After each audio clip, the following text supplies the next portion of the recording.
Broncos country, what is going on? Hope you guys are having a great week. This has been a long time coming.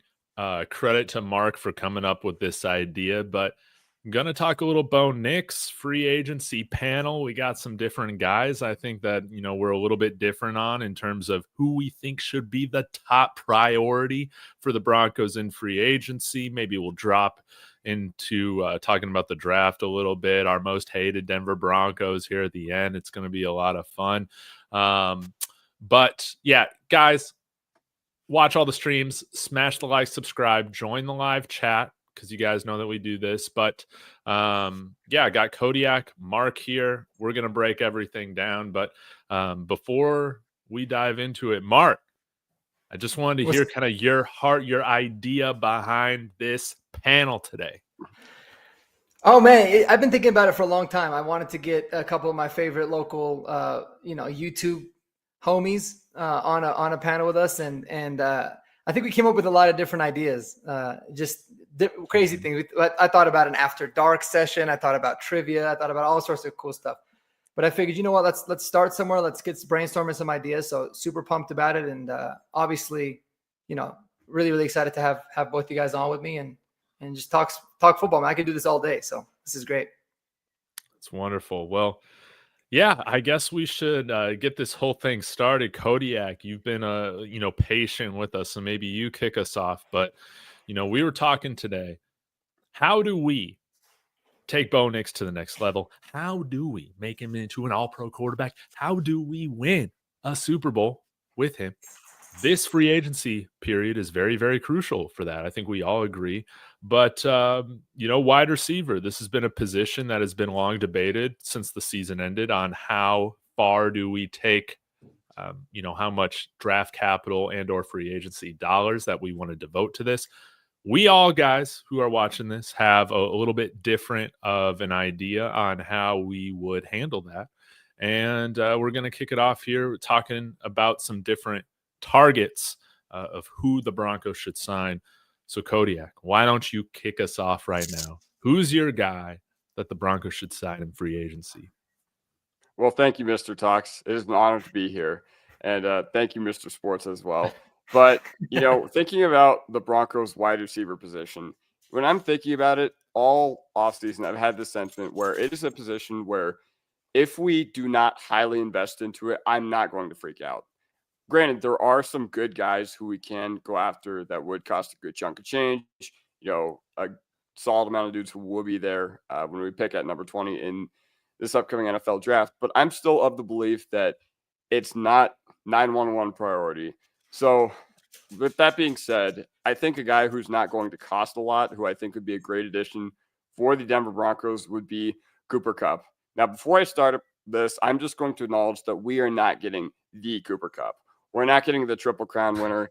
He's 31, 32. He's kind of on the back end of his career. But when I think about a guy like Cooper Kupp, I think, he's probably not going to have that big of a market, if I'm being completely honest, because he suffered MCL sprains, like ankle sprains, all to the same leg over the past few years.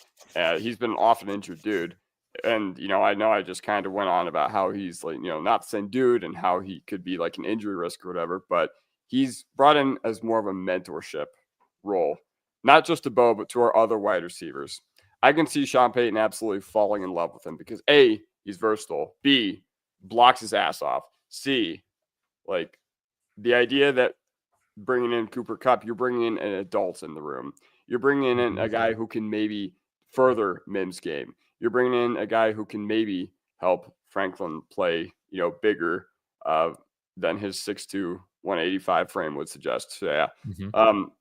I think Kupp would be a great addition, for all those reasons mentioned. And, how do you turn Bo Nix into an all-pro? How do you help him hit the next level? I mean, it's not necessarily about, the biggest splashes because, yes, we're going to add weapons at every position this upcoming offseason. But, I think this is just like a low-key – I mean, it's not going to be a low-key move if we do make a move for him, but – just a guy who could have an unprecedented impact more than just the box score because he may not be more than like a 500, 550-yard wide receiver.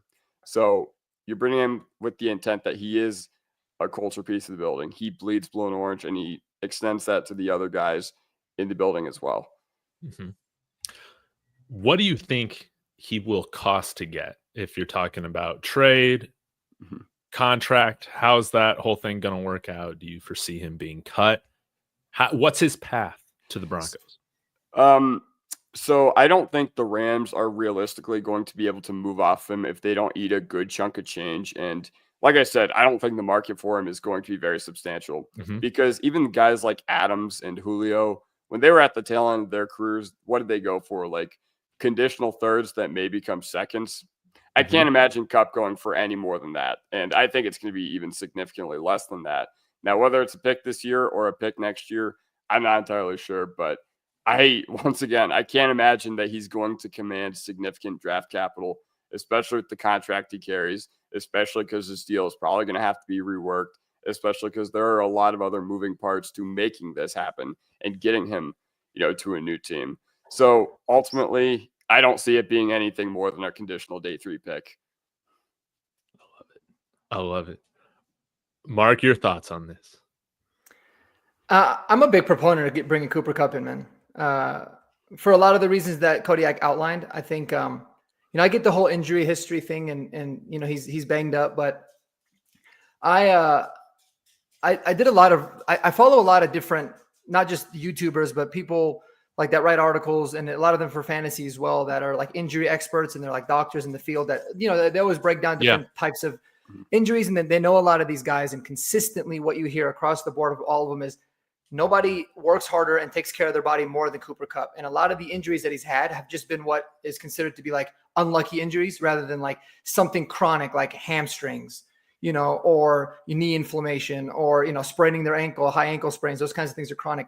These are kind of a little bit more randomized. So I'll take the risk on that, but I think he's perfection for what, Sean Payton wants. I'm a huge fan of the idea of bringing a Cooper Kupp in. I just think that he can elevate, like he can make Troy Franklin, he can be the best mentor for him. He can make Bo Nix better, not just from his ability to just get open and be the guy that he can look to on third downs, which we all know was missing a lot of the times. He'd have to create, but he can make him a lot smarter. This is what I'm seeing. This is why I'm seeing it.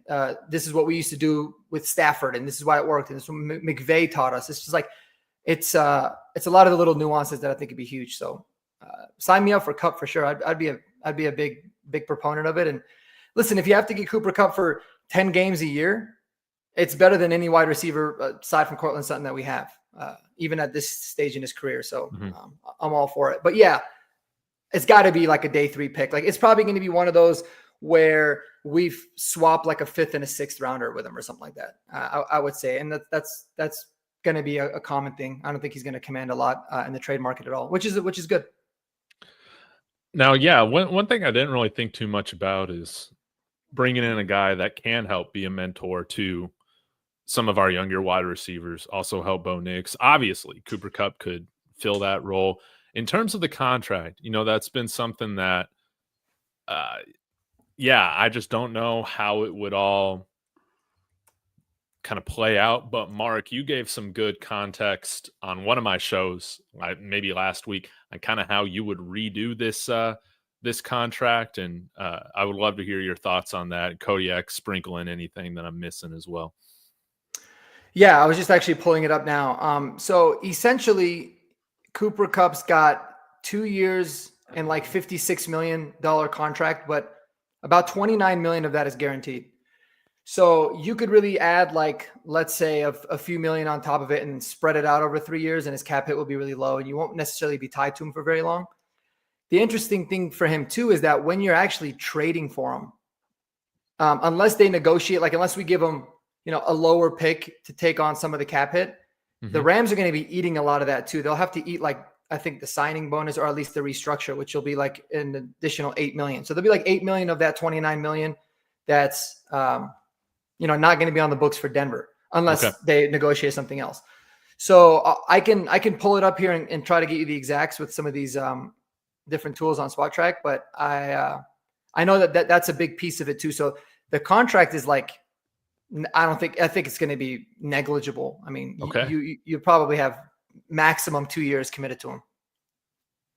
at a low rate. Okay. Yeah. Any other thoughts on that, Kodiak? Yeah, no, not a ton of thoughts. I mean, I think looking at his cap hit, like teams could be looking at his cap hit, the fact that he's owed 56 mil over the next 2 years, and it could be very hard to find a trade partner because that is the case. So there is a very good chance that he just gets outright cut. And honestly, I feel like that's better for us because then you don't have to worry about, the sloppy seconds of the Rams deal. You don't have to worry about, all that. So then you can sign him to like his $5 million deal plus incentives or whatever on the open market or whatever. Yeah. Yeah. So I just looked it up too. So if he gets traded, the Rams will they'll have a $5 million dead cap. So that means that if nothing else changes, his cap hit for Denver next year would be 15 million. Obviously you can rework some of that, but that's how that would work. Okay. So I think then this is a perfect segue into, let's say maybe we're getting a Cooper Kupp for lower than 15 million. But what if we want to spend possibly a little bit more at the wide receiver position? Mark, you got a guy that you have been pounding the table for. That is your top target.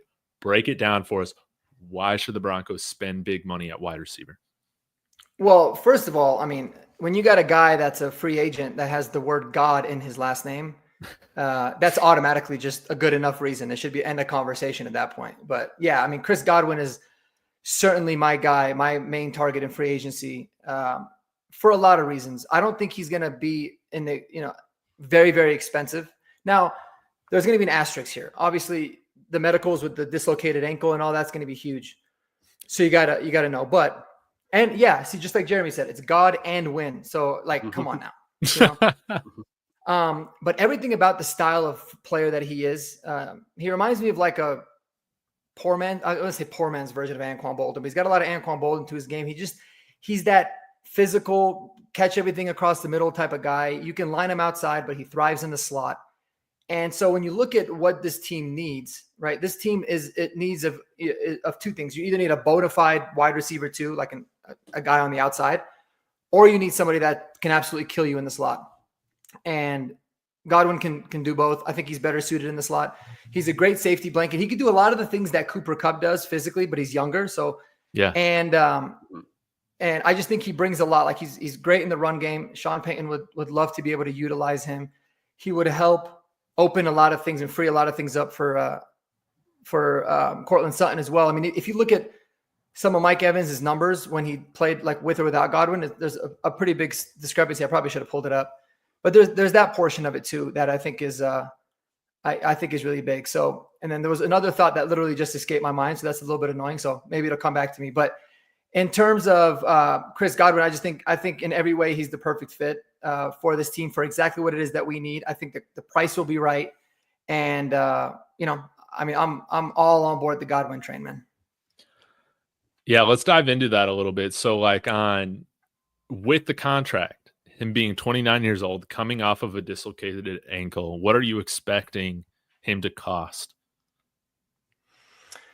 Oh, I mean, it's so difficult because if there's some concerns with the ankle, it'll be a 1-year prove it deal for maybe 10 to 15 million. So still be high with incentives and all that kind of stuff. If, medicals are good, I think it'll probably be a 3-year deal in this, $15 to $18 million a year range. That would be my guess. It's a pure speculation. I don't know what Spot Track has. I think you might've messed around with it yesterday, not necessarily for him. I'll pull it up. But yeah, I don't think it'll be crazy expensive, but regardless, I just feel like somebody like him, man, is really just such a missing piece for what it is that we got. And it's a perfect balance of like, being able to have a guy for a couple of years, bringing leadership, but not be, overly expensive and tied in. And it doesn't mean that you have to get rid of Cortland Sutton too. So. Yeah, I think Spot Track, I have it on here. They're predicting a 3-year, $67 million deal. So that would come out to a little over 22. PFF has 3 years, 60 million flat with 40 mil guaranteed. Yeah. But if there are concerns about the ankle, I think that you'll see that number go down quite a bit. Kodiak, any thoughts right now on Chris Godwin as opposed to Cooper Kupp. Do you think we can swing somebody like that coming out of here? I mean, looking at Chris Godwin, I think I go back and forth on this because, like I said, I don't know if the Broncos are in a move to, or in a position to where they would need to necessarily spend, like, I don't know, let's say we go off that PFF projected contract, like that'd probably be around like what, since it was 3 years, 67 million, like what, 22 per? Yeah, on Spot Track, PFF has it at 20 million per. Okay. So yeah, either way, I mean, $2 million a year difference. That's not really that substantial, but yeah, I mean, I like the appeal of Godwin. I mean, I would say I like, but not love, because I think that there's other areas of our team that we will need to address, such as, safety, linebacker, and there are a handful of dudes who will need, big market contracts and free agency if we do, want to go after the big fish. And I think going after a guy like Godwin might deter us from going after a guy like Holland, who's a favorite of Broncos country. I don't think Greenlaw is going to get that big of a contract, so I don't think he'll prevent us from that as well. But Bond or Bolton, they're projected to get some pretty nice contracts as well. So I think if you sign Godwin, like the idea behind signing Godwin is pretty solid, and it's not the issue here. The issue is the opportunity cost. Like if you sign Godwin, you might be a little, strapped as far as your other areas of your roster that you could fill out. So like the player, as far as the team fit, I mean, that's up for Sean Payton and George Payton to decide. If they decide that it's worth it, then I'm all for it. Why not? If they decide that we can ball in the budget at the other positions, then hey, I'm all for it. But yeah, that's the kind of reservation I have about Godwin. But heck of a player, highly productive dude, wants to be, he was kind of a heartbeat piece for the Tampa Bay Buccaneers. And it's easy to see why. And yeah, he makes everybody around him better. Yeah, he was also on pace. One thing to add, he was on pace last year. People kind of forgot. I mean, because he always kind of flies under the radar with Mike Evans, but he was on pace last year to what would have been 125 catches, 1,300 yards, and 17 touchdowns. Wow! If he kept the pace, so wow. He was on one. He was on one last year. That's insane. But anyways, yeah. But I mean, sorry. Last thought, Kodiak, you make a great point in terms of the opportunity cost. Like for me, I'd much rather spend, if you're going to ask me $20 million a year for Holland or $20 million a year for Godwin, I'm taking Godwin in that case, because wide receiver is always going to be a more important position than safety would be. But if it's like, hey, you get Godwin, but as a result, you don't get, an upgraded safety and an upgraded middle linebacker, or like the upper echelon in those guys, sure. Makes total sense. I would agree with that. So cost is going to be really, really important. Well, I'll get to my player. You guys probably know this by now, but I do want to say before I get started, one good thing that you have brought up about both Chris Godwin and Cooper Kupp is that they play a ton in the slot. So I think Chris Godwin, throughout his career, I think it comes out to 55% of his snaps being in the slot. Cooper Kupp's closer to 65%, but still, these are both players that you can move around the field quite a bit. Now, if you're wanting to save a little bit of money, maybe go somewhere between $10, $15 million a year. We'll see how the market shakes out.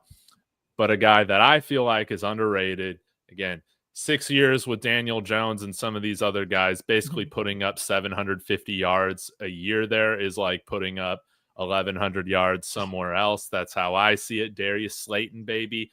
He's not a sexy signing, but hey, has good enough, measurable, 6'1", 195 pounds. Career-wise, about 20% of his snaps are in the slot, so not used nearly as much there as compared to some of these other guys. But I think he just provides a nice, solid security blanket. He raises the floor of this room. I think one other theme throughout these three players that we're bringing up, these are guys that are also no distractions. They're about the team. They're good guys. They're not going to be complaining about not getting the ball enough in a win and then dropping the ball in the next game like Deebo Samuel, like you brought up Kodiak in your video. None of these guys, and like, I'm fine. Like A.J. Brown, he just won a Super Bowl. That's great.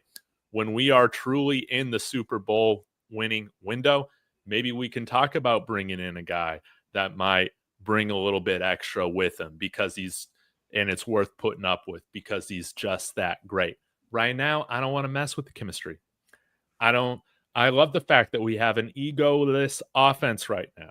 So Darius Slayton, if you're wanting to have a minimal cap hit this year. And again, guys, with these contracts, because of the Walton Penner Group having a net worth of over $100 billion now, these cap hits could be pretty low for any of these guys.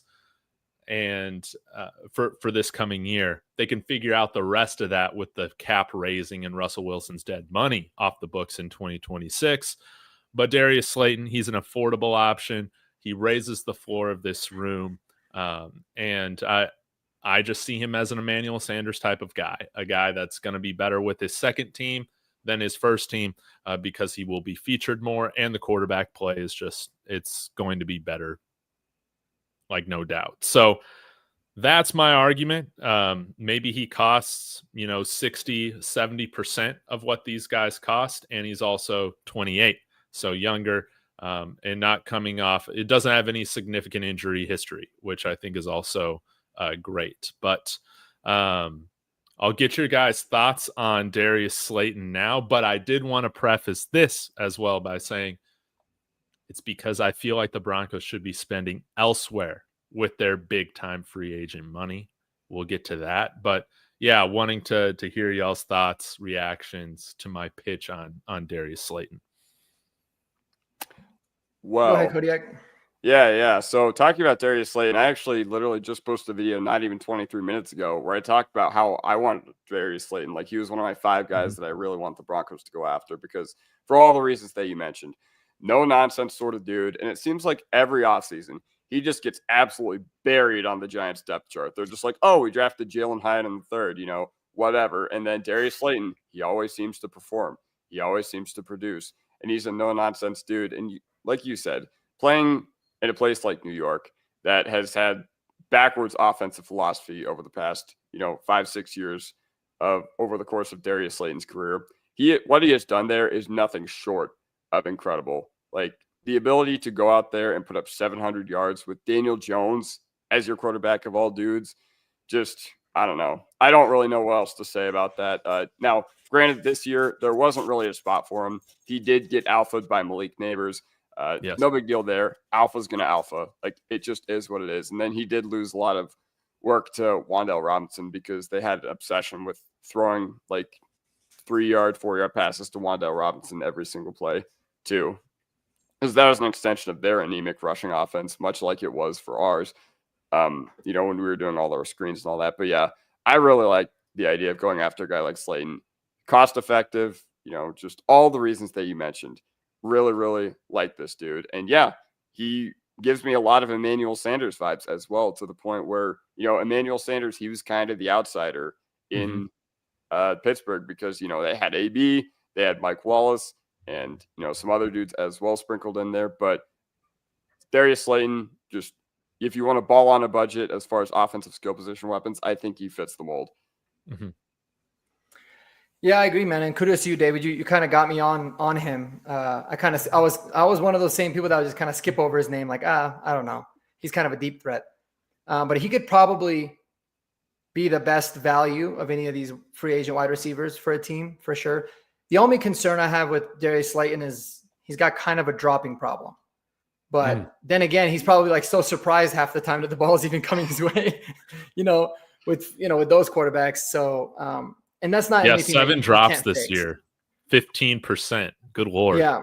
It's pretty high. And I remember that being a thing, but there's a lot of it too, is like,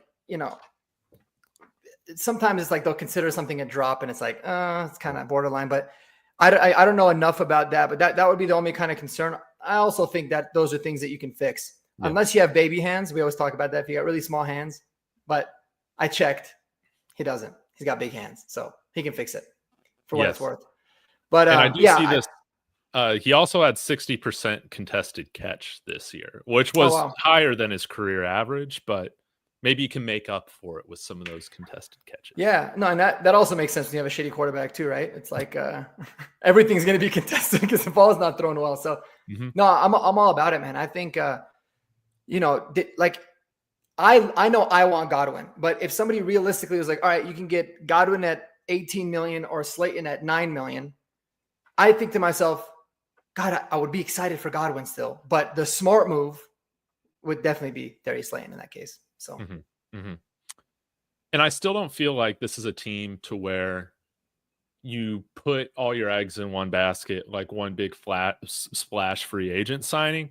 I don't know if I would consider what Godwin and Cooper Kupp would be as like going all in on like a free agent signing. So I don't necessarily feel that way, but I think one guy we have not mentioned, and I'm just curious on your thoughts on him, has been T. Higgins.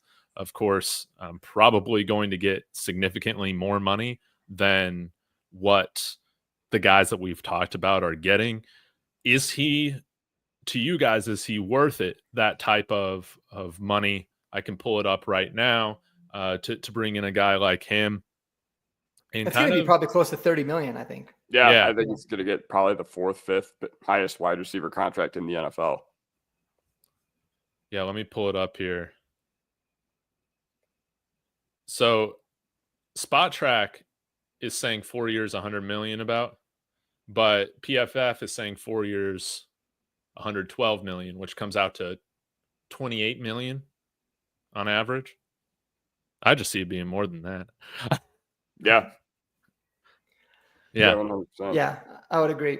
Man, I love T. Higgins. I think he's so damn underrated, but by no means is he the right fit for the team because it convolutes a lot of things. You know, like even though Godwin's technically not that much cheaper when you look at it, like on a per year basis, he at least fills a void, right? Like, Cooper Kupp, the slot role is imperative. And then when you talk about T. Higgins, you start thinking, all right, it's going to be T. Higgins, and then that means it's going to be in replacement of Sutton instead of alongside, you would think. Mm-hmm. So, no, I'm definitely not on the T. Higgins train at all. I think he's just not suited for us personally, but I think he's going to get a huge contract and he's going to ball wherever he goes. Yeah. Kodiak, any other thoughts? I mean, I feel bad because I feel like we're one off season away. If this was something next year to where, the Russ contract is coming off the books and you can reliably sign T. Higgins without, strapping your team. Yeah. Then I would be all for signing a guy like T. Higgins because even when Jamar Chase is out, he has shown that he is a true number one. And like I said, alpha's going to alpha. And we've seen that with T. Higgins. He's been a highly productive player even with Jamar Chase there. But ultimately, it's just, I don't know. There's just a lot of opportunity cost there that I don't know how I'd feel about it. Yeah. And I don't know. I don't know if I've seen anything in the headlines really about being a huge distraction. Maybe that's just inaccurate biases that I have, but I feel like when you're bringing a player in with that sort of price tag, there can be kind of unwritten conditions as part of that. And again, I just don't know if we're ready for that. But I want to transition to what I had in the thumbnail is that I want to spend big on running back. And running back is not a position that is going to cost $30 million a year or even $20 million a year. A guy that I have warmed up to over probably the last 3 weeks, and why I would rather spend a little bit less at wide receiver is because I'd like to bring in one of the few top running back additions in this free agency class because there's not many. I'm sure we'll touch on them because, again, we kind of feel a little bit different about this group. But I'm going to give a pitch for Najee Harris, man. Najee Harris is exactly who we were hoping that Javonte Williams would turn out to be. He's a solid pass catcher. He's great when he is in open field. He can make guys miss. Still, I think, underrated with his elusiveness. Really solid short down yard or short to gain runner in those crucial 3rd and 4th and short to go situations, and 1,100 carries. So still, I think plenty of tread on the tires left for a couple of years. No doubt about it. And he also, I think there are very few guys that you could sign out of this free agency class that puts you in the position to just draft best available, how the board falls to you. Granted, there are many great running backs in this class, which is awesome. But I think it's going to allow us. We sign a guy like Najee Harris. He's a guy that's going to be productive. He had, I think, 30 or over 30 runs this year of over 10 yards. That's facing stacked boxes because they don't got anybody who's a passing threat back there, right? They got one wide receiver to throw to, solid in pass protection. And I think he's a great guy. Steelers fans want him back. We'll see if they I would imagine they keep Jaylen Warren, though. You know, if you got to choose between the two, they should probably choose Jaylen Warren because I would be fine throwing him the same sort of contract that Najee Harris is probably gonna get. But you know, that's my argument for Najee Harris. You know, we could draft a running back in the 3rd or 4th round. We wouldn't necessarily have to reach if there's defensive tackles, if there's a wide receiver that we're really big on, if there's a tight end that we're really big on. He would alleviate the need to go into the draft with a glaring hole. And he's somebody who's proven, and I like that. So that's my pitch on Najee Harris. Kodiak, you got thoughts? You make some very, very compelling and very interesting arguments for Najee Harris. Like, you know, the ability to rush for 1,000 yards in the NFL and be a reliable running back for certain teams, like that is not something that we can take for granted anymore. Past 3-4 years, when it looked like we didn't have true difference makers and running backs were getting hurt all the time, and the value of the position was just not at its peak, I could see, you know, where all that is coming from. But listen, I'm kind of back and forth on the idea of Najee Harris because Najee Harris is a guy who, when you watch him, it looks like, you know, sometimes you see the clips on Twitter and sometimes it looks like he's running in mud. And we literally just got, you know, done with having a guy in Javonte Williams. Now, do we want an expensive version of a guy who runs in mud? Although what I will say is that, you know, it didn't look like I was expecting Najee to be like really, really slow when I watched him, but he's not really slow. He's not like a complete, like can't run a sub 5.5 40-yard dash like Javonte Williams is at this point in his career. But you're signing him to be that like 2 down between the tackles grinder. And the only way I'm fine with it is if you pair a guy like Trevion Henderson with him. Yes. If you pair a guy like, I don't know, one of my favorites, Dylan Sampson. We'll talk about all these guys, I'm sure, later, but you know, he can be a piece to this, but you know, I wouldn't want him getting like a 70-80% snap share, that's for sure.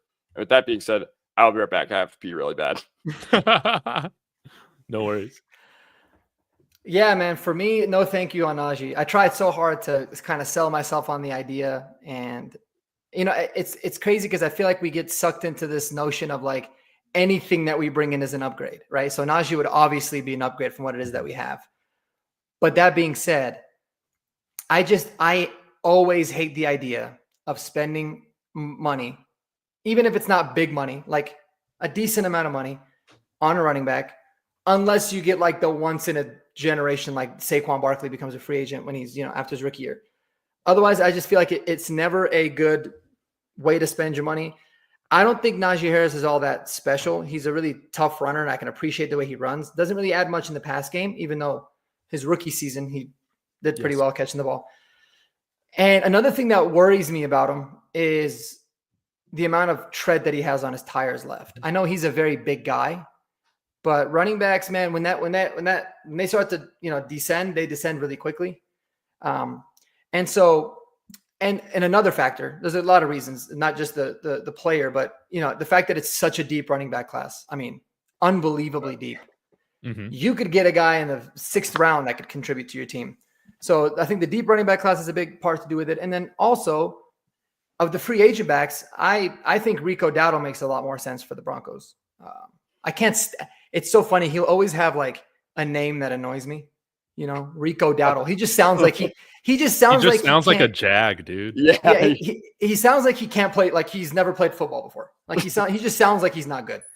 But that being said, he's even though he'll be 27 this year, he's really played 1 year like as a starter. And the opportunity that he got, man, he he rushed for a higher average than Najee has at any point in his career.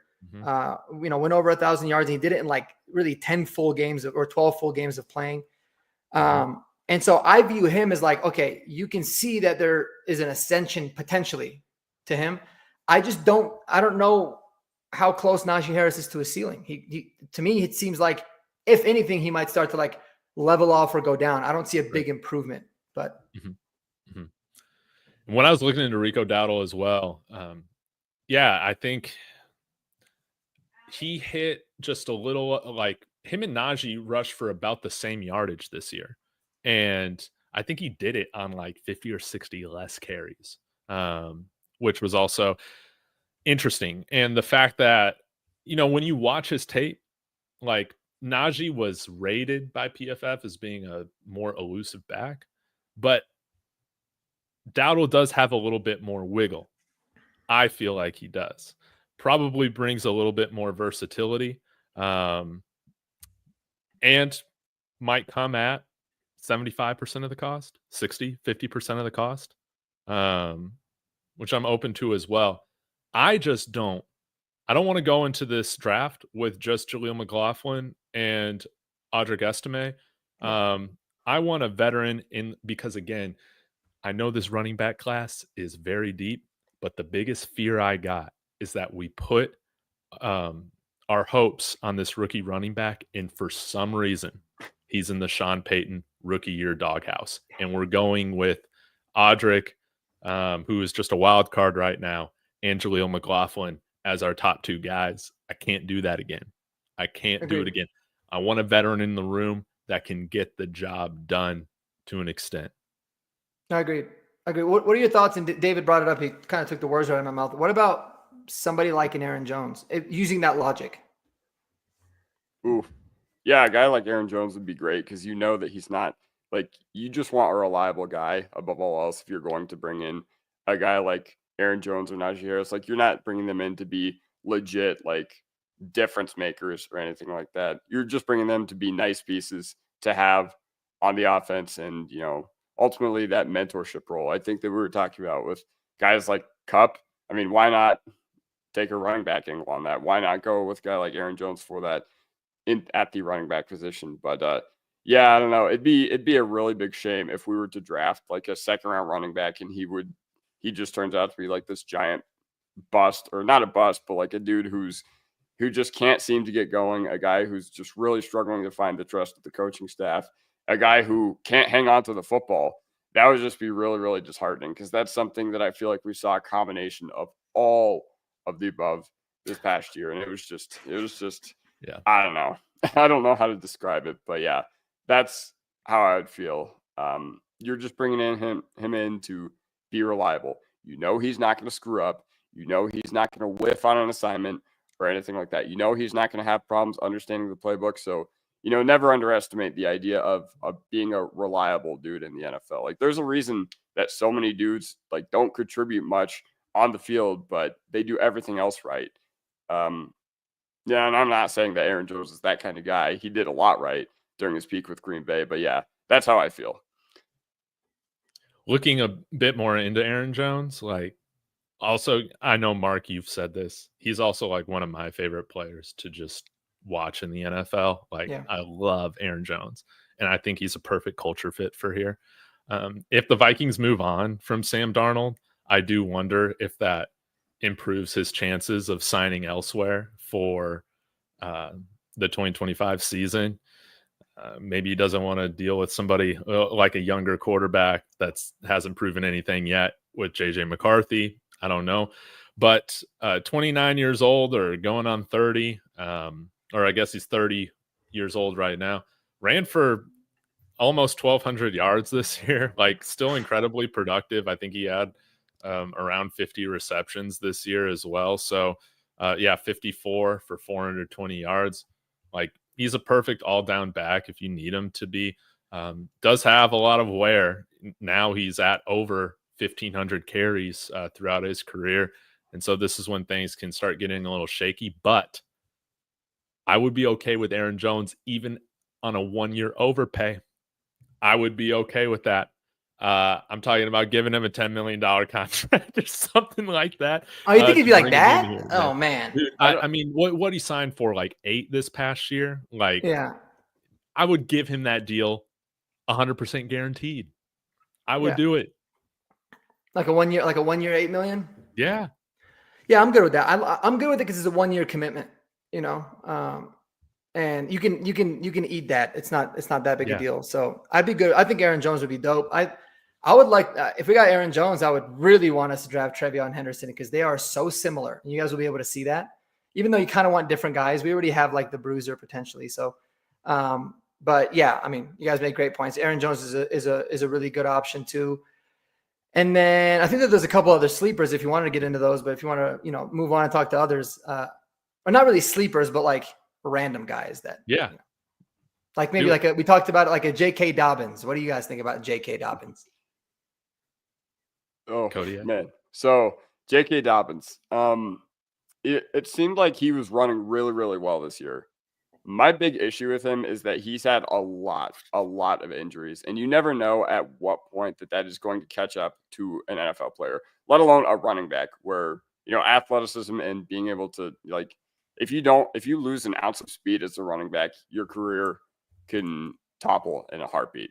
So it seemed like Dobbins had ran pretty well when he got back, but, he was a guy who frankly got let go by Baltimore. Like they had no interest in bringing him back. One of the most highly productive rushing offenses. Granted, part of that was because they didn't have any space for him because they were, going after Henry and stuff like that. But,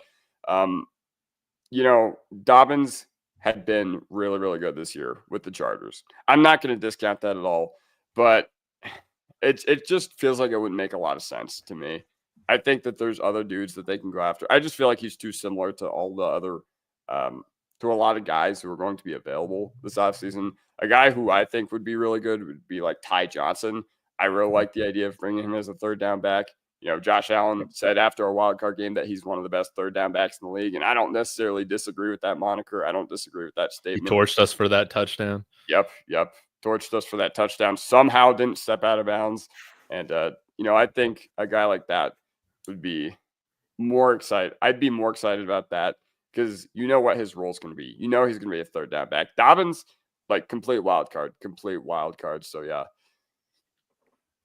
I love Ty Johnson, man. I would take him over J.K. Dobbins just because, yeah, man, like this guy's always tearing his Achilles, tearing up his knees. Like, I think he's a waste even for a vet minimum, man, honestly. So I'd rather go with somebody like Ty Johnson, somebody that maybe could make Jaleel McLaughlin sweat a little bit. Like, let's see who can, win that type of role in the backfield. But this is out of left field, man, a running back that, and I'm saying, man, maybe we even sign 2 of these guys just to see, because if we go with one backup quarterback, if we draft a guy that's a joker at the tight end position or whatever, we don't need all these guys like Burton and Lil Jordan Humphrey and all these guys. Like, we don't need it. But San Francisco has a training issue.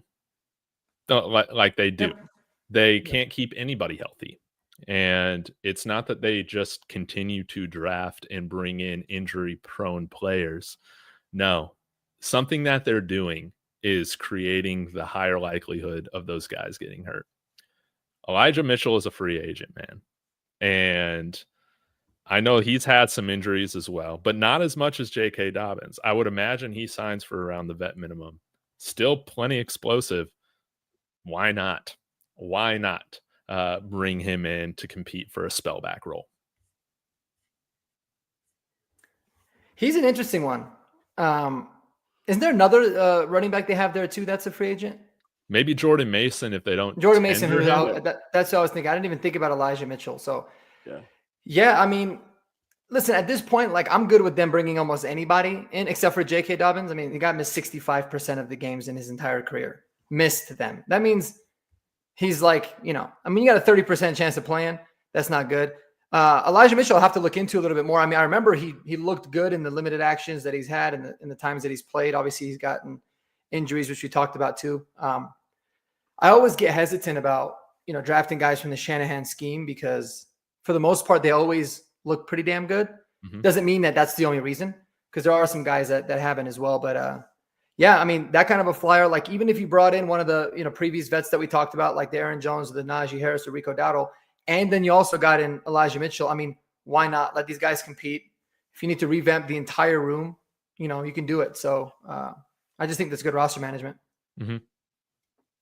Yeah, man. You see how the draft goes. Yeah. That's one I hadn't even thought about either. Like, I know that Mason is an RFA, and they would be pretty dumb to not bring him back. Like, because even if they don't want him, quote unquote, he's not going to cost a whole lot.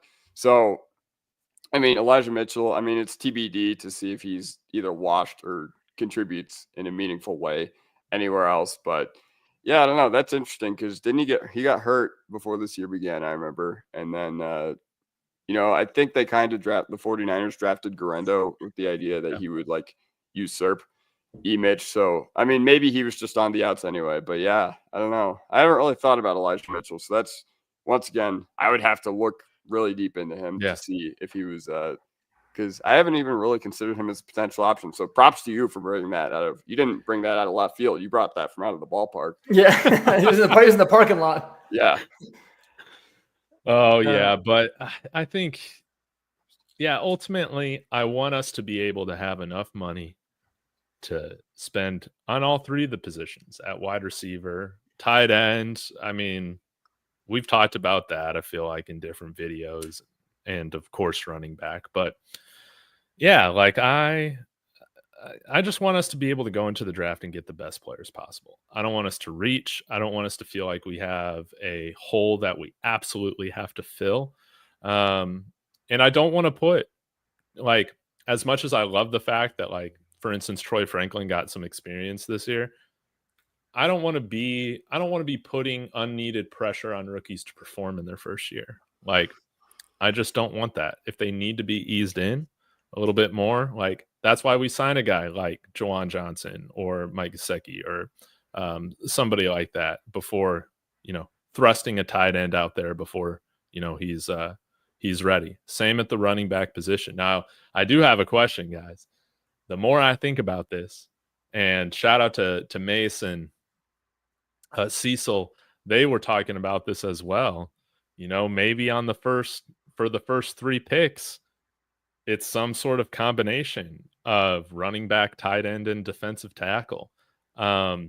If we end up making a signing in free agency at the wide receiver position, I'm almost of the opinion that, like, I would be okay if we didn't draft a wide receiver in this draft, which is kind of funny. But I'm curious what you guys think about that whole option of, is it worth drafting a guy high or whatever at that position? You're talking about a wide receiver? Yeah. Yeah. Go ahead, Cody.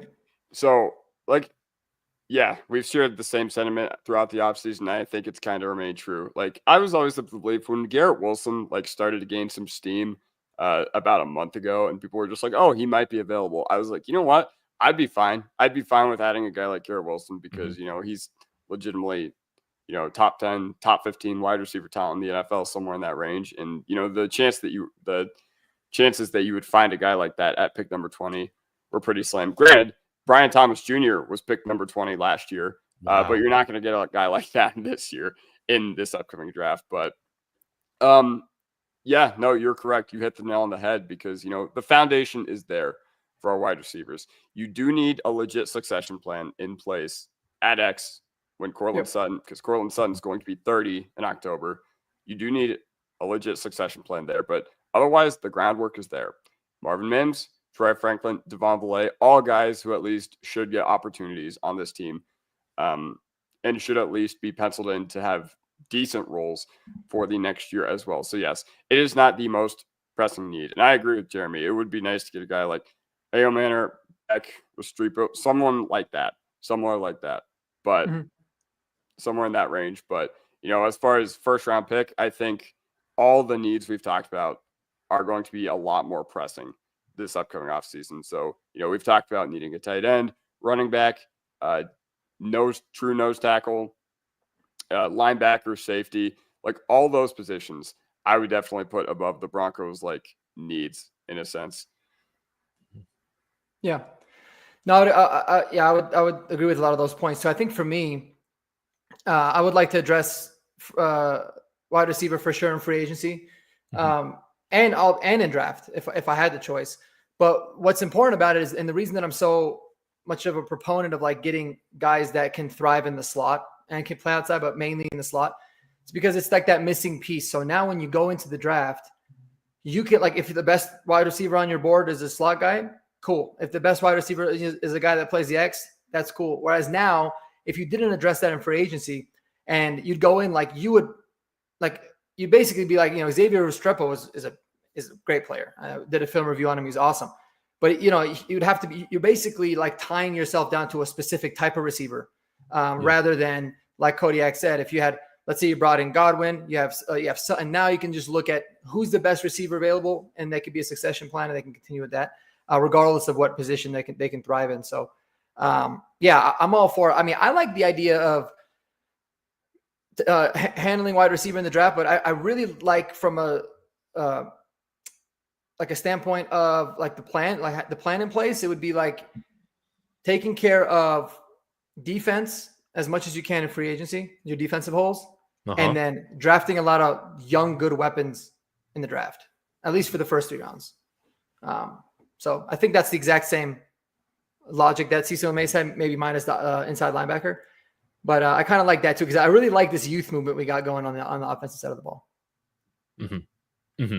So there's just so many things you can do. Yeah. Do we want to address Jeremy's question here? Oh yeah, I just saw it. Yep. He's saying, here's a question. Tyler Warren and Ashton Genty are gone. Do you pick defensive line, Mbuka, or Loveland? Where do you guys go? Kodiak? I still think that if you're just going to look at this current roster, granted, we will make moves. We will make moves everywhere, but the cupboards are so bare at tight end to the point where I don't think that is something that could be ignored. And, Loveland is something that I think would be really, really good for this team because he fits the mold of a joker. I know everybody's been, trying to classify what is a joker. I know everybody on Twitter has been arguing about, no, it's a guy that blah, blah. No, it's this. No, it's that. But Sean Payton described it as a guy who can attack between the hashes. And, the thing that's really intriguing to me about Loveland is that he lined up pretty much equal at tight end and wide receiver. So at a certain point, you're just getting a big bodied, like, wide receiver above all else. I believe he had 188 in line snaps last year to 178 combined between the slot and wide receiver position. So just due to that, I can understand the moniker of wanting to go with a defensive lineman, especially because you look at what the Eagles did. We're not even 5 days away removed from that, and they completely dominated Patrick Mahomes because of the fact that they were able to just keep going with their pass rush and all that. Ibuka, I like him, but he's just not really what we need at this time. But yeah, I go Loveland, but I wouldn't fault defensive line. Like, honestly, if you go D-line and tight end round 2, I wouldn't be D-line round 1, tight end round 2, I wouldn't be panicking. Yeah. Mark? Yeah, no, it's a good question. It's so tough because it's like, okay, well then, who's available in round 2, and then that's obviously a big piece of it. But completely agree with Kodiak on this one. Colson Loveland would probably be my choice for a lot of the reasons he mentioned. Even though it's a really deep tight end group, he's pretty unique. If someone told you, hey, you can guaranteed get like a Mason Taylor or Harold Fannin or Elijah Arroyo in the second round, then okay, maybe you think about it. But yeah, Ibuka probably would be my third choice on this one. And then defensive line, same kind of thing, right? Like if you think Walter Nolan is an absolute difference maker, and there's no other defensive lineman that you feel like in this draft are a difference maker, but you see a little bit less of a margin between the next tight end, then you would take the D lineman there, make the argument. So it's also so tough before free agency. I love it. I do so many mock drafts. I think about it, but free agency can sway so much too. So, but given the roster the way that it is, yeah, I still would probably roll with Colson Loveland. It's really close for me with Loveland, and if a guy is available there, like Kenneth Grant from Michigan or Walter Nolan, like I think those guys could become really special on the defensive line front. And again, it's just hard to find explosive athletes like those guys, just in general. Like Kenneth Grant, I feel like could, be considered kind of a unicorn. But maybe there is something to him being a 340-pound guy playing at altitude. Maybe that's not the best fit. Walter Nolan on one side and then freaking Zach Allen on the other, I think would be very, very interesting. But I think like at least the mood that I'm in today is that if there's a tie, it should probably go to the offense right now, just because that has been the lower performing group out of the two. And Bo Nix needs a weapon. I do think that Elijah Arroyo probably is going to go in the second round. Will he fall all the way to us at our second round pick? I don't know if we want to chance it on that. Like if you see somebody like Arroyo being that next guy after Loveland that you would want, maybe you try and trade down and make that whole thing work. Of course, you need a partner to be able to do that. But if we're trading down, I would also kind of be pissed. Why are we then passing over Walter Nolan or Kenneth Grant? I don't like that either. So at the end of the day, I'm a Loveland guy. Kodiak, I'm glad you saw the same thing as me. I think he moves a lot like Travis Kelce. I think he's smooth. I think it goes. I think it says a lot, that he was coached by Harbaugh. He's going to be bought into the culture here. He's going to be coached hard. He's going to be a no nonsense guy. You don't have to worry about, just with him not fitting in with this team and the expectations. And again, coming from a team that won a national championship, I think, and coming from a place to where he wasn't always the highest featured guy. Like he had a down year this year for a lot of reasons compared to his junior year. And if he's got to play behind a veteran tight end like a Tyler Conklin or a Jawan Johnson for a little bit before he's not going to throw a fit. So I like that. And only 20 years old, 3 years younger than Tyler Warren. He could be our tight end for the next 15, 16 years. And it'd be nice to know, it'd be nice to take them knowing that the Chargers aren't going to end 2 picks behind you. Yes. And then you got to deal with Loveland and Bowers for the next 10 to 15 years. Can we finally have one of those guys? I don't know. I mean, if we make it a priority, we can. When's the last time we've even had that? Like, you can even make the argument that Julius Thomas wasn't even that good. It was more Peyton because he literally, I don't even know what happened to him after he went to Jacksonville. But it's been a long time. It's been a long time. One more thing I want to add about Colston Loveland is he probably had one of the funniest interviews I've ever seen from a college football player. Because after Michigan and Michigan State got into that fight at the end of this year, I think the Big Ten Network was interviewing Loveland, and he was just like, I don't know. They were just like, what happened? Why they started fighting? And Colston Loveland was just like, I don't know. Lil bro is going to do Lil bro things. And he called MSU Lil bro 5 times during that interview. And that's one thing I want. I want guys that bleed blue and orange. I want guys that absolutely hate the Raiders and hate the Chiefs.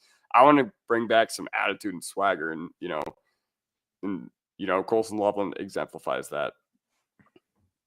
Yep.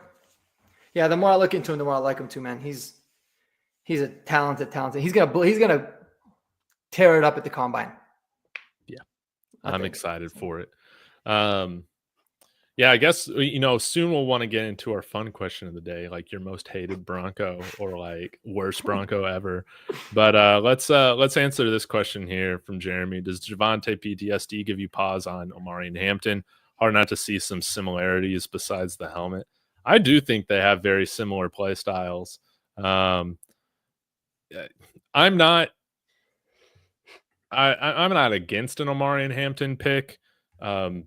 Because he went to North Carolina or his game is similar to Javonte coming out. I mean, what are the odds that he has a crazy knee injury like Javonte Williams had?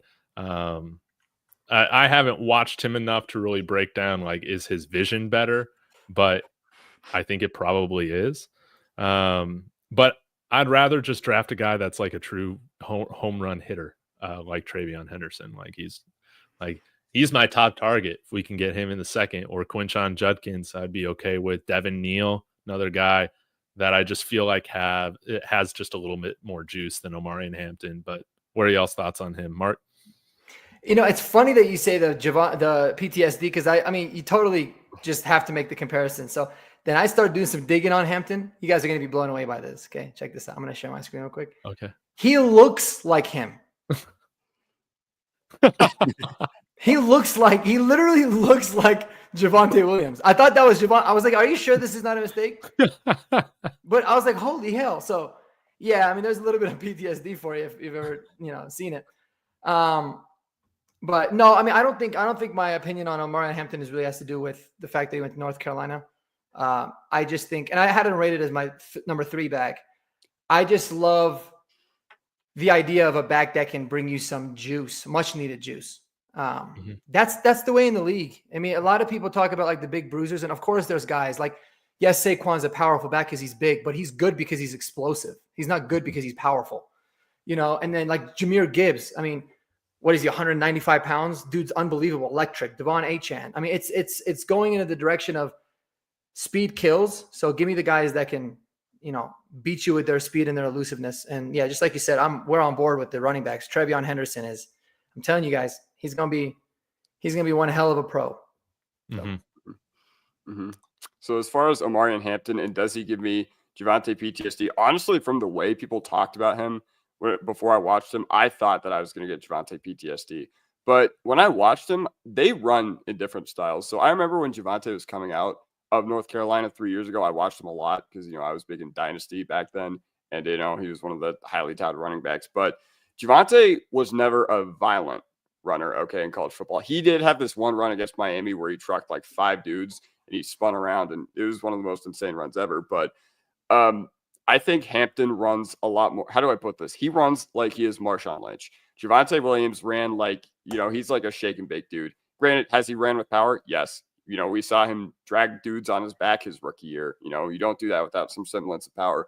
But no, I think there's differences in their game. Like, I think Hampton is going to be a legit weapon in the passing game, whereas Javonte is like, all right, he can catch the football. I think Hampton has legit long speed, whereas Javonte was like all right, 10, 15 yards, maybe maximum sort of dude. So yeah, I was expecting to get PTSD on Omarion Hampton. I understand the comparisons. They both went to UNC. They're both from North Carolina, all that. And, they both look the same. Yeah, they both look the same. Believe it. They both look the same, but no, I don't get Javonte PTSD at all. Yeah. Well, lovely. And people do forget how elusive Javonte really was. I mean, he was always a big, very powerful back, but he had like a smooth ability to cut and dodge guys before his knee got torn up against, of all teams, the Raiders. So what could have been? What could have been? But let's get to the fun question. Speaking of PTSD, let's reminisce on some Broncos history. I think the original question was, who is the worst Denver Bronco of all time? Maybe we could switch this with like, who's your most hated Bronco of all time? For me, there are some different answers. Me too. So maybe we could just have a conversation here. If there's somebody that really needs to get this off their chest, be the first at it. And y'all let me know in the comments too. Like, So are we doing worst first? Yeah, let's start with worst. Oh man, by far and away, for me it's easy. I've never seen a player actually be this bad in the NFL ever, and that's Paxton Lynch. The guy was unbelievably horrendous in every single way. Yes, he's on my hated list, but he's not my most hated. But Paxton Lynch was horrifyingly bad. Well, break it down for us. Like for those that don't know the details of why Paxton Lynch is this. Yeah, and maybe he's like on a little bit more of a pedestal because, we traded up in the draft to get him in the first round and everybody's like pumping him up. But Paxton Lynch legitimately was this guy that like 6'7", 245 pounds, unbelievably athletic, crazy rocket arm. And when he finally gets his opportunity to play, like granted with Gary Kubiak, one of like the best, most, offensive friendly teams, he played with him for a little bit, like a couple games. He wasn't even good at like handing the ball off at times. Like I think he tripped over his feet once, or he turned the wrong way. That the handoff was supposed to be the other side. He's always like doing this, like trying. It's always pissed me off. He was always like doing this, trying to hear. They're playing at home. It's like It's like the guy was ridiculous. And then you'd hear him in the post game, and I know I think Kodiak had a pretty funny story about Paxton Lynch too. But you hear him in this post game, and the guy was like just dumb as a rock, and he was terrible. And then he's crying on the sidelines because he's playing bad. Yeah, I mean, it's like there's a lot of different levels of stupid. Not just like you're a bad football player or because you don't get it cognitively. But it's like, just the awareness of certain things. He just even lacked that. So, yeah, he was awful in so many different ways. Yeah, Paxton Lynch was, he is. I remember when I was 15, I heard Cecil Lammy talk about 104.3, how like for a month, how he wanted the Broncos to draft Paxton Lynch. And, when it finally came to fruition, the dude just absolutely cratered. Like, I don't remember when it was. I think it was in his second year against the Raiders, where he just looked absolutely awful, god awful the whole game. Like we were running like an 8th grade football playbook, and then he was crying on the bench, and then he was like, he goes to the post game interview, and he's like, I thought I played well, and then I remember listening to Schlereth the next day, and Schlereth was like, I'm not even going to comment on that, but no, I've personally come across Paxton Lynch, not going to say where, but he did not strike me as the most, how do I say, intelligent dude. And, from what we were able to figure out with all the reports going on about how he wanted to play Madden more than he actually wanted to master the Broncos playbook, I think that ended up holding true. Like my evaluation of meeting him held true. But what I can't understand is I was able to find that out within like a 45-second interaction with him. How were the Cowboys, the Chiefs, and the Broncos all interested in him at the exact same range in that NFL draft? Like that just absolutely blew my mind. And blew my mind that, he was able to get past the filter of, their combine interviews, especially in today's world. Like he was pretty lucky that he came out 8-9 years ago rather than today. Could you guys imagine if we let the Chiefs get him and they would have never drafted Patrick Mahomes? Amazing. Mm-hmm. Well, one more thing on Paxton. I forgot to mention this. So, I mean, if someone's bad, like when you're a first round quarterback, you'll always like at least get multiple opportunities in the league. Like it's just look across the board. I mean, guys literally will be backups and have jobs simply because they were first rounders, especially at quarterback. He literally just played for like 2 teams. I mean, I know he technically played for the Steelers, but I don't even think he played preseason, Steelers and Seahawks. Or it was he played for he went to the Seahawks, got cut after preseason, and then went to Pittsburgh, and I think he played like in a game there or 2. But he got cut from 4 different CFL? Yeah, CFL teams. 4 of them. I think he might have played in the XFL too and got benched. Like it just. I was about to say. Yeah, the USFL. He played. Last I heard of him, he was in like the UFL or something. And did he like play? Like, did he even play? Was it like a Johnny Manziel situation where he went like 0-5 and threw like 15 picks or something? Well, no, he played for Orlando. Okay. Or in the XFL. Okay. And he went 0-5. He had 4 touchdowns and an interception, but he also averaged like 96 yards a game. Wow. But I mean, getting cut by 4 Canadian Football League teams, that's crazy. That's crazy. But Kodiak, who's your worst? Oh, I did want to chime in on this really quick. Yeah. Oh, yes, go ahead. Paxton Lynch is definitely up there because I think of how much that hindered us for the last 8 years or so, just with not finding a quarterback. But again, it's just chatter that you hear about how much grinding was Elway really doing on these prospects his last few drafts, which were just absolutely horrible. I think we didn't even meet with Paxton Lynch before drafting him. Y'all might need to fact check that, but no, I think you're at least what I believe. Same with Chubb too. And yeah, maybe if they did happen to, I just remember Paxton Lynch after he got drafted, Bo Nix ready to go get to work right after getting drafted. Paxton Lynch going to go party on his boat all weekend. I remember him saying that, and I just got, I didn't want to believe that was a red flag. It turned out to be, but I think what really is the crusher out of this is that Paxton Lynch was all about he was the traitsy guy. You watch his Memphis highlights. Oh my God. How can you not be tantalized by him as a quarterback prospect? but it was because of the massive failure he was that we passed over Josh Allen for Bradley Chubb. And we didn't want to draft somebody like that again. And it's just a damn shame of what happened. And now we've had to wait till 2024. But we finally got our guy. Thank God. Yeah. So I want to kick this one off next. So you guys, 5 years ago, I remember in the offseason, 2019, January 2019, I remember extensively looking at, football content. And at that time, we had just hired Vic Fangio to be our head coach. Now, in that free agent cycle, I'm pretty sure we brought in Kareem Jackson, but there was somebody else who we brought in the free agency cycle who I don't think how many snaps did he play for us? Like, was it? I remember something. Yeah, I remember. So, of course, I'm talking about none other than Juwan James. And I remember back then seeing a report saying that the Broncos had made Juwan James one of the highest paid offensive linemen in the NFL. And the Miami Dolphins were absolutely laughing and pointing at us. Right.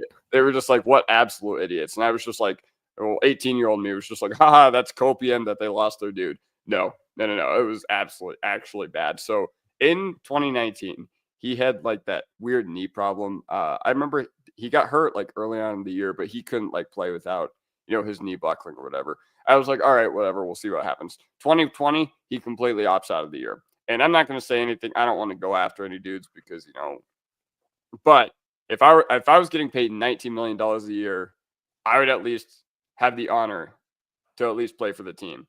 That's just me. Like, I'm not trying to make a politically charged statement there. But then the next year in April, he tears his Achilles working out at a facility away from the Broncos practice facility. So then what happens? The NFLPA gets involved, and then the Broncos end up cutting him. And it was within their right to do so because he got injured at a non-Broncos facility. And the NFLPA gets involved, and they're just like, no. Blah, blah, blah. They got mad at us, and, everybody's like, nope, completely within our right, completely within our jurisdiction. Just terrible. We were the Browns of right tackles for a long, long time. And, it's part of the reason why I was fine with overpaying McGlinchey, and I still think he is a little overpaid. Granted, he played, I would say I'm pretty happy with his play this year, but we were the Browns of right tackles for a long time. And Juwan James completely summarizes the fact that we made him one of the highest paid offensive linemen in the NFL. It basically sums up our right tackle situation, from Orlando Franklin to now. And you know what's crazy about that? After we cut him, he ends up signing a 2-year, like $9 million. I'm looking at it now. $9 million deal with the Ravens. He doesn't play in that other year because he's still rehabbing his torn Achilles from the year before. Wow. He finally gets activated in 2022. And in the season opener, he tore his Achilles again. And that's how his career ended. That is crazy, dude. He collected $70 million and played like 11 snaps. Sign me up. I'll tear my Achilles 3 times. Wow. Insane. I didn't even know. Because when after him, I was like, I forget. I don't even like want to track your career. So I had no idea he even kept playing. That's a good one.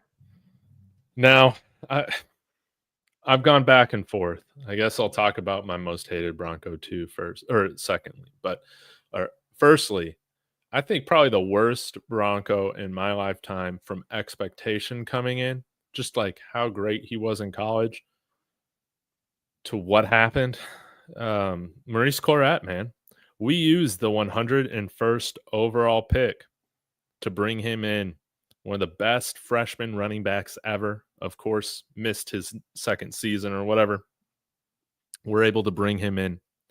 And you would have thought, man, using a 3rd-round pick on a running back, he was going to be somebody that was going to come in and hopefully play a substantial role in the offense. Again, he's freaking Maurice Claret. But sadly, this dude showed up drunk to practice. This guy was drinking during practice, which is just mind-blowing, to just think about. And I think, again, for the player that he was in college, to not even making it out of his rookie training camp, getting cut, Just a massive failure. I'm glad he's cleaned up his life after all of that. But I think, Mark, you brought up, yeah, this isn't the first time we've had a running back just have an alcohol problem coming into their time in the NFL. We also had Monte Ball go down that same road, which is also just mind-blowing. Both incredibly talented backs. I think Monte Ball we used a second-round pick on, and both were just massive busts for us. Now, my most hated Bronco, I think, like right now, is also at that position, um, and I've never really been the biggest Philip Lindsay fan. Like, it was a good story, but again, I'm even a CU guy. Fantastic at CU, but with the Broncos in the NFL, a little bit different of a story. I know he never fumbled once in his whole professional career, but what also he didn't do was break a tackle or catch a pass. Like, the guy had hands of stone. I understand why Elway went and signed another running back in free agency. That's pissed a bunch of people off. I didn't agree. I didn't agree with those people initially, but man, I hate Melvin Gordon, man. That guy epitomized everything wrong with this dark age of Denver Broncos football.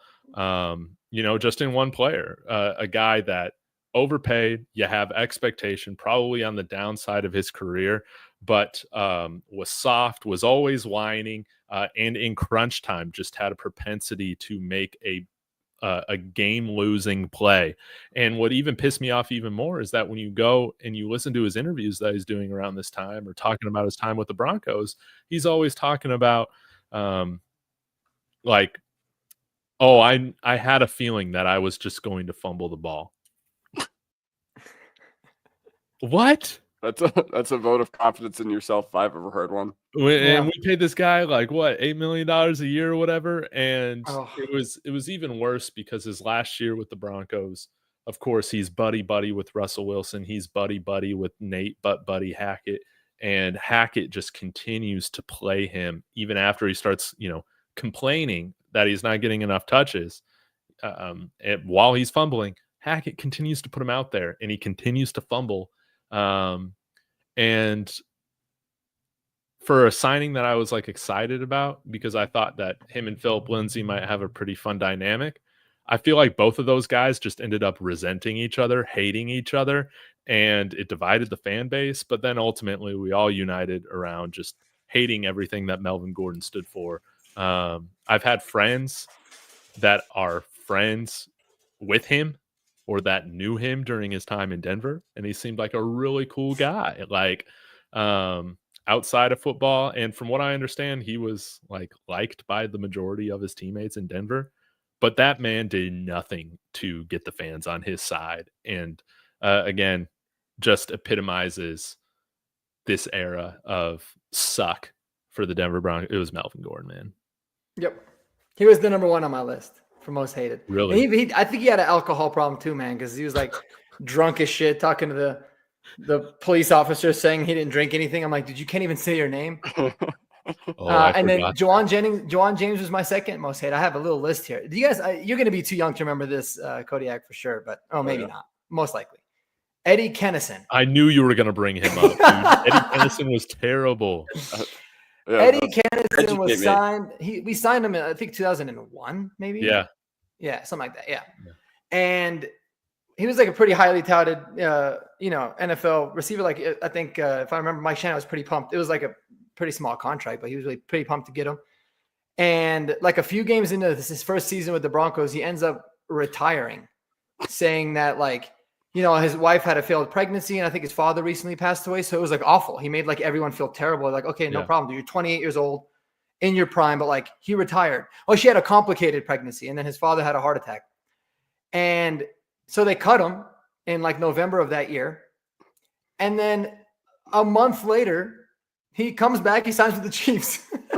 And the guy was forever hated, man. Like every single game, Broncos Chiefs game, people were just losing their minds at him in the stands. So Eddie Kennison was one of those that I feel like was an honorable mention. And then of course I had to mention this. I know I've been going for a long time, but Marquette King, the punter, you're mentioning him, is a terrible a terrible person. And like, you don't, and player, well, you just don't have, I feel like you don't have the right to be an asshole in any way if you're a punter, like that was the worst part of it.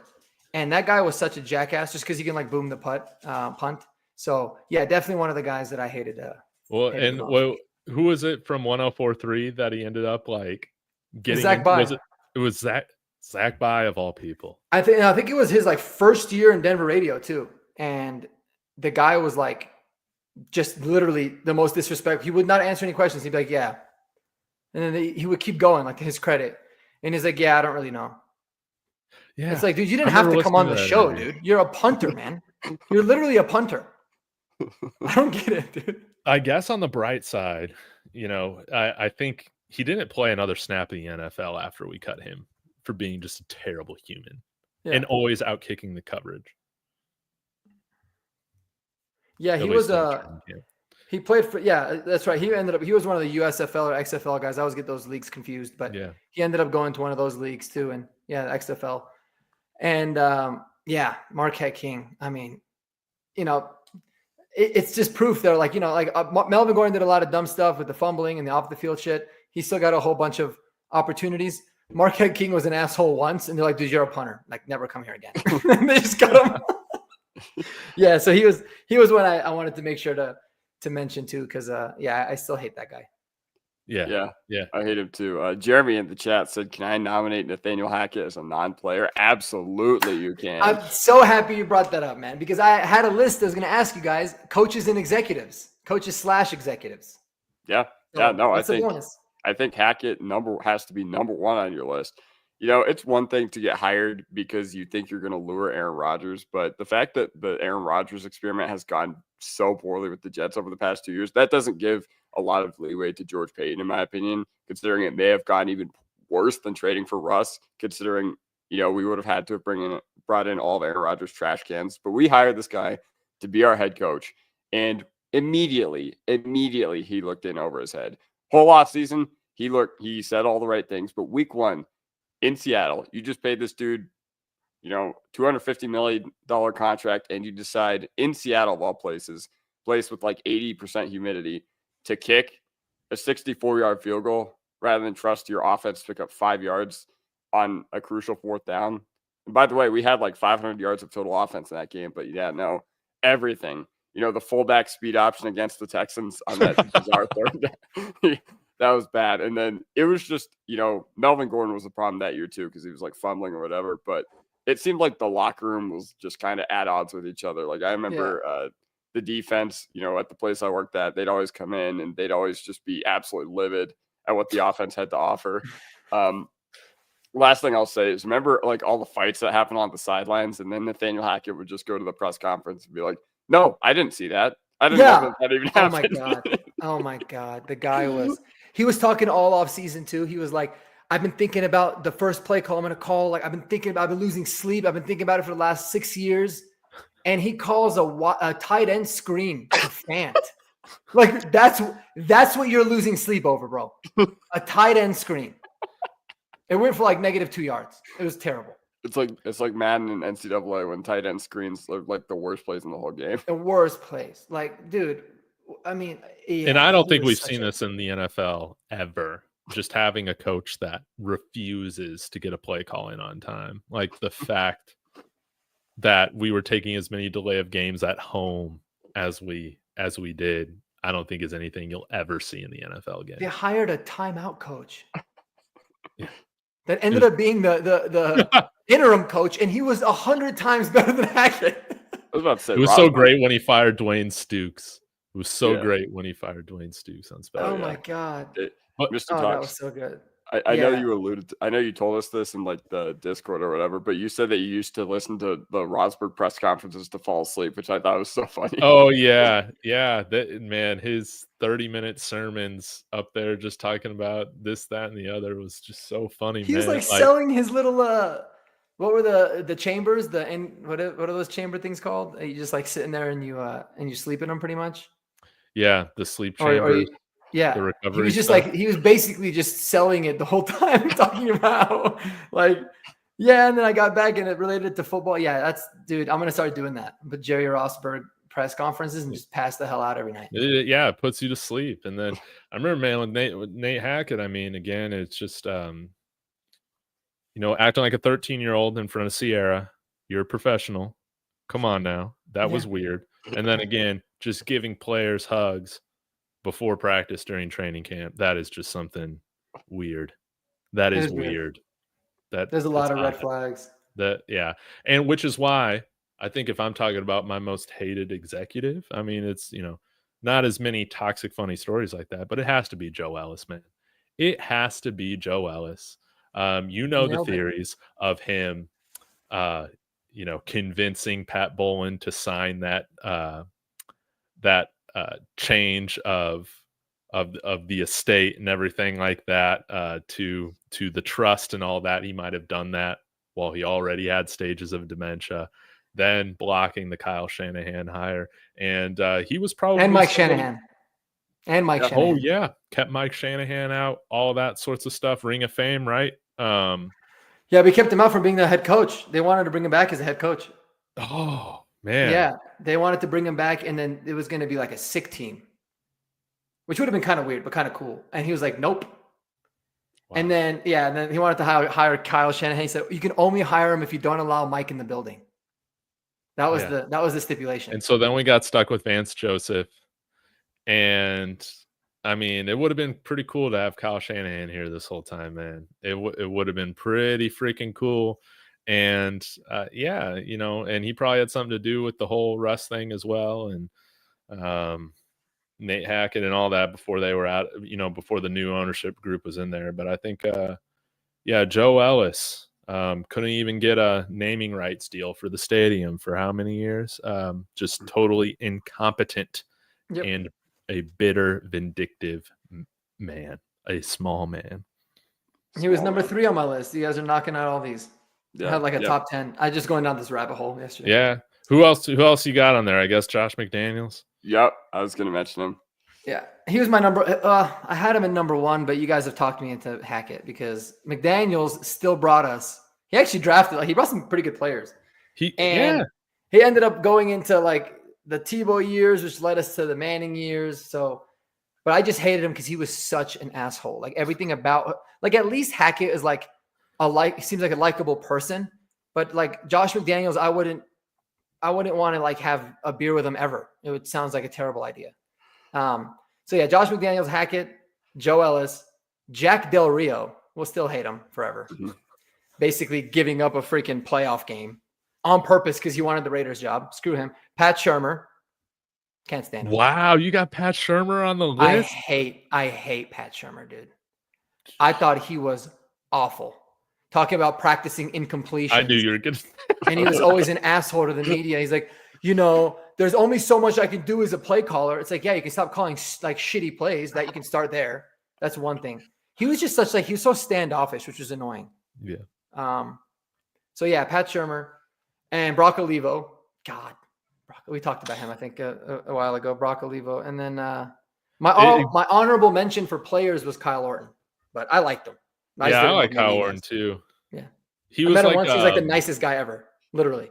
He was kind of like Jake Plummer in some ways, just kind of, didn't care much, but was like there to do his job type of thing. And after that one, like 2005, we got that out of Jake Plummer, but I know that he was known for kind of not wanting to take the off seasons very seriously and all that. But the one off season he did, we went to the AFC title game. Mm-hmm. Yeah, that's true. Anybody else I'm missing? You guys think of Dwayne anybody else? Stoops, dude. Dwayne Stoops under Hackett running the special teams. Who was that guy? It wasn't Deontay Spencer, was it? It was Isaiah, was it McKenzie? No, Montreal Washington. Oh yeah. That guy would always put him back there without any accountability. That guy had no business being our returner. He was not ready. And it wasn't just that. I mean, it was the blocked punts, just total lack of execution in every single aspect of special teams. And then him having the gall in the press conference to saying, I don't need Jerry Rosberg's help. After he was hired, I don't need him. I don't talk to him. I'm hired to do the job. He is not. special teams was probably the worst I'd ever seen, and that's the first thing Jerry Rosberg did when hired interim head coach. Fired his ass. Fired his ass. Fired Yeah. him. He's Yeah. like, of course you don't care about what I think. I don't either. Yeah. It was Yeah. so funny that from 2019 to 2021, we complained so much about Tom McMahon and, you know, just his utilization, how he would deploy guys. And then somehow our special teams gets even worse. Yeah. Dude, and it's crazy. Like, well, we had Brock Olivo too. Oh, And yeah. both of those guys never coached again Wow. That's in insane. both instances. Then not even like as assistant special teams. They were like, nope.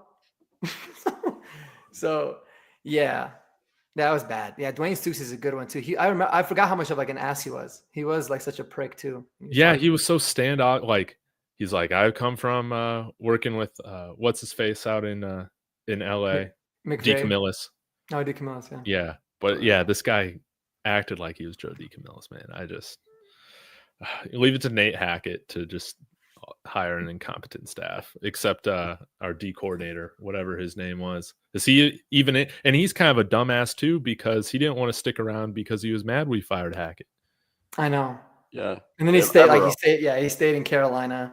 Yeah. Yeah, is he anything now? Is he anything? I think he got interviews last year, but I mean, obviously, you know what kind of disaster Carolina's gone through like this past year. Yeah. I don't think he got interviews this cycle. I don't think so. Yeah, I don't think so either. I think he's pretty well respected. I mean, he's made it through like 3 different coaches there. So, but yeah, it was man. There's so many. We could probably do like a 7-hour episode on just like guys we hate and members of the organization that we hate. Free agent signings that I wish had worked out. Travis Henry, that's a throwback one. That is I was a so throwback. excited for him to sign, and we just didn't really see much of him. Yeah. Jerry Rice would have been nice if he wasn't 40 when we signed him. Yeah. Or whatever he was. Yeah. Jamal Charles. Oh, I know. I was pumped for that one, but damn. We Jamal, signed man. Jamal Charles? Yeah, remember 2017? Yeah. Dude, I don't. The year after we like, or maybe it was a year or 2 years after we had that fumble recovery on him. Yeah, he came. He was a shell of himself, though. I think he was just coming off of another ACL tear. Yeah, he was washed. And then he ended up retiring. Yeah, he was so good. God, there's a lot. There's probably so many we forgot about. Garrison Hurst. I forgot Bobby. Remember Bobby Massey? We signed him to be like this big right tackle. He ends up getting hurt. Mm-hmm. That was a random one. That was like a lot more recent than I remembered. Yeah, there was quite a bit. There was quite a bit of guys that we drafted that I was super pumped about that ended up being like treacherous. I know there's a lot. I just can't think of any off the top. Like I was really pumped about Judy and he was disappointing, but there was even worse than that. Darius Watts, was he a 2nd or 3rd round pick? I was pumped for him. Menelik Watson. Jerry, that's a good one. Menelik Watson's a good one. God damn, he was awful. We've had so many right tackle busts that, yeah. Before that, it was Donald Stevenson. Do you guys remember? Mm-hmm. Dude, Donald Stevenson was so bad. We just whiffed twice on two free agent dudes. Yeah, there was a lot. Man, oh man. Like I said, Browns of right tackles before McGlinchey turned us around. Who was it? Yeah, like I said, we were the Cleveland Browns of right tackles before. Oh yeah, no, yeah. Easily. Easily. Yeah.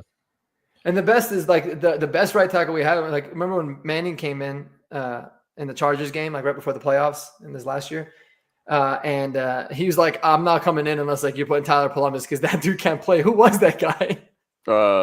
It wasn't Ryan here. No. He ended up having a decent. Ryan Hurst was our left tackle that year. He actually did really well. He ended up playing guard. He ended up moving to guard. Oh, Michael Schofield. Michael Schofield. Yeah, I remember him because I remember he allowed Mac to sack Osweiler 5-6 times in one game. 5 or 6 times. I think his PFF grade after that game was like 4.5 or something like that. It's crazy. Yeah. Michael Schofield. Yeah. Yeah, we spent a high draft pick on him too. Oh yeah, and in that same draft, I think the 2015 draft, in the 2nd round, we picked Tyson Brilo or whatever. Also another guy who's like out. I don't even remember him. Yeah, he's like out. Yeah, he was a CSU guy. I remember a lot of people were like pumped. 14-year-old me didn't know anything about the NFL, but everybody was pumped about the dude. And then he ends up sucking like the rest of O-line in that 2015 year. Well, and then a lot of reports came out. He was having a really good camp. People were pumped up about him. The coach was kind of like hyping him up, and then they just cut him, and they signed. Yeah, and they ended up like signing. I think Elway in the like before the season started was saying we're really impressed by him, and then they end up like I think it was the Menelik Watson or Donald Stevenson year, and it's like Ty Sambrella might have been a little bit better than them. Yeah. Wow. One guy we haven't even mentioned yet. I remember I was 11 years old, freezing in watching a Broncos playoff game in person. And I remember I was on the opposite side of the stadium, but I remember seeing Joe Flacco hit Jacoby Jones 50, 60 yards downfield. And I remember as soon as that happened, you could hear a rat piss, and you just see Raheem Moore. You just see Raheem Moore try to knock the ball down, and he just whiffs in spectacular fashion. Yeah. Never the same. Raheem the Nightmare. You know, he called himself Raheem the Dream. My dad called him the Nightmare. Oh, man, that's great. Yeah, man, he was. No shit. He was awful. Well, guys, I think we should end it on that note. We ain't going to have any more of those nightmares. We're about to be elite after we sign Chris Godwin, Najee Harris, and draft Colston Loveland. That's what we're going to do. Guys, thank you so much for being involved in the chat. Mark, Kodiak, thank you for doing this. Yeah, thank you guys, man. Awesome. This is awesome. Let us know real quick. Any sort of particular videos y'all got coming out that we need to keep our eyes peeled for? Ooh, lots for me, man. A lot of film reviews I'm working on. I'm putting together like even some current Broncos. Like I want to do one on Troy Franklin, since my boy Kodiak thinks he's going for 1,100 next year. We're going to talk about how is he going to get 1,100 yards next year. So we're going to do some of that. We might look at like Isaiah Simmons. I got a video coming out on, let me see. Hold on. I got a couple. Kyle Manon guy. So a lot of film reviews, and then we'll be, breaking down a lot of different reports as they come in. And I'll probably start sneaking in as much Avs and Nuggets news now that there's a little bit of a break for them, but also because I'm kind of like, I don't want to keep putting out, mock drafts and stuff. And so, be on the lookout for that. If you guys like the film reviews and just talking about random, fun sports topics, y'all know what to do. Love it. Kodiak? Yeah, as far as me, pretty soon, since I got, the Guru Film Room thing, I can now watch all 22 college film. So I'm going to be making a video about like top 5. I already did top 5 running backs, but I'm going to do top 5 wide receivers, top 5 tight ends, top 5 defensive linemen, and maybe linebackers too, depending on how I'm feeling. So yeah, be on the lookout for that. Love it. Well, I'll be back with something. What you got cooking up, David? Yeah. I don't have anything in particular, but I'll probably do another film review. I've just been watching a lot of the defensive linemen, so maybe Walter Nolan might be a guy to do next. I mean, he's fantastic, and I definitely need to look into Nick Amenlori. Hopefully, I got his name correctly, out of South Carolina, safety. So, I have also thought about doing a Troy Franklin video, but I probably won't do that for a while. So we got to do this panel again once we hit free agency and get a nice little reaction to this. But guys, really appreciate it. Again, smash that like and subscribe. Link to their channels, Marquee Sports, Kodiak Broncos podcast, in the description. I'll be back tomorrow. As always, y'all go Broncos. Go Bronco. Peace out, everybody. I salute.